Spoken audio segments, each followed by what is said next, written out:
Auger Ferrier est né à Toulouse en 1513, dans une France agitée par les guerres d'Italie et les premiers remous de la Réforme. Fils d'un artisan, il grandit dans un monde où la science médicale côtoie encore l'influence des astres. Très tôt, il se passionne pour les savoirs. On dit de lui qu'il apprenait vite, avec une curiosité insatiable pour la médecine, mais aussi pour la théologie, la philosophie, la langue latine et l'astrologie, à laquelle il accordera une place centrale dans son œuvre. Il fait ses études à l'université de Montpellier, un haut lieu du savoir médical à l'époque, où se croisent rationalisme naissant et tradition plus ancienne. Ferrier y étudie la médecine avec ardeur, tout en s'initiant à l'art de l'interprétation céleste. Contrairement à d'autres médecins qui rejettent les astres comme superstition, lui cherche à les intégrer dans une vision humaniste du soin. Pour lui, le ciel n'est pas un oracle absolu, mais un langage subtil capable d'informer le médecin sur les tendances profondes d'un tempérament, les périodes propices à la guérison ou les risques à anticiper. Son esprit brillant ne tarde pas à se faire remarquer. Il s'installe un temps à Avignon, puis à Paris, où il devient le médecin de Catherine de Médicis. Ce n'est pas anodin. La reine, tout comme nombre de nobles et d'intellectuels de la Renaissance, s'entoure de savants astrologues. Ferrier, dans ce cercle, ne se contente pas de dresser des thèmes.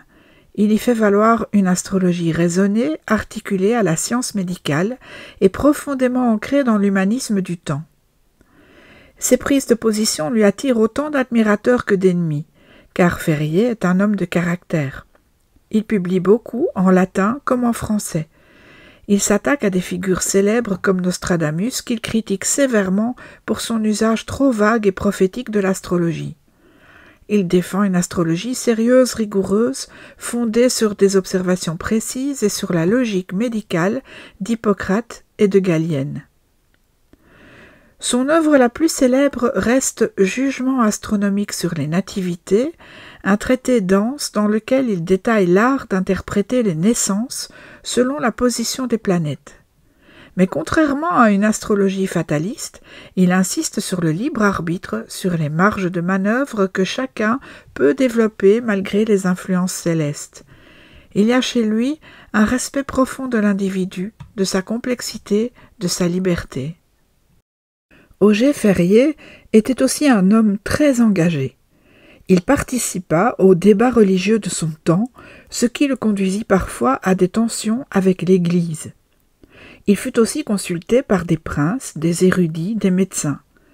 Ses contemporains le respectaient pour sa culture, sa rigueur, son franc-parler.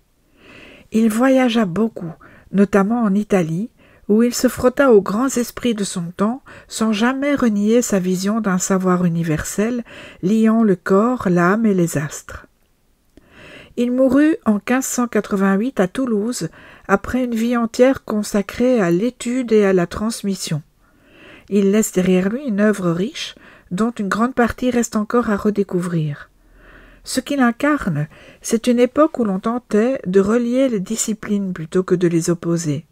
Une époque où un médecin pouvait aussi être astrologue, philosophe et humaniste sans contradiction. Ferrier nous rappelle que l'astrologie, lorsqu'elle s'appuie sur le savoir et le discernement, peut éclairer la condition humaine sans jamais l'enfermer.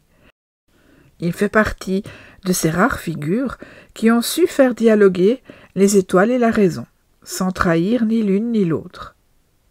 À bientôt pour un prochain épisode.